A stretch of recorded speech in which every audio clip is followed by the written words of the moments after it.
সাধারণ ছাত্ররা ৬ দফা দাবি নিয়ে প্রশাসনের কাছে উপস্থিত হয়।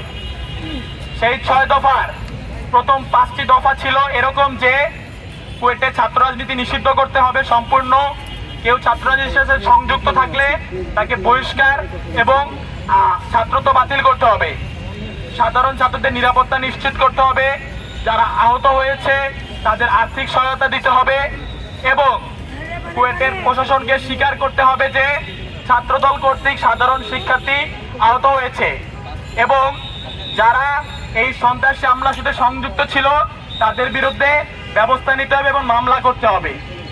এই 5টি দাবি মেনে নেওয়ার আশ্বস্ত করা হয়, কিন্তু বিন্দু পরিমাণ মেনে নেওয়া হয় নাই।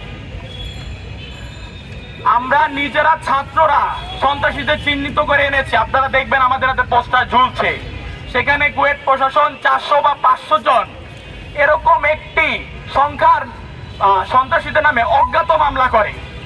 অজ্ঞাত মামলার আসামি কে থাকবে? আমরা যদি নিশ্চিত করে বলতে পারি এরা ছিল আসামি, কুয়েট প্রশাসন কেন পারবে না?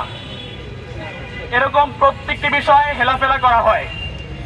5টি দফা তো আমি বললাম, 6 নম্বর দফাটি ছিল এই যে কুয়েট এর ভিসি স্যার এবং প্রভিসি স্যারকে পদত্যাগ করতে হবে, কারণ উনি আমাদের সেফটি নিশ্চিত করতে পারেননি, উনি ব্যর্থ হয়েছেন। এমত অবস্থায় উনি বলেন উনি পদত্যাগ করবেন না। সবশেষে আমরা কারোকে কষ্ট দিতে আসেনি, আমরা নিজেরা কষ্ট করে এসেছি এই জানাতে যে আমরা নিরাপদ একটা ক্যাম্পাস চাই।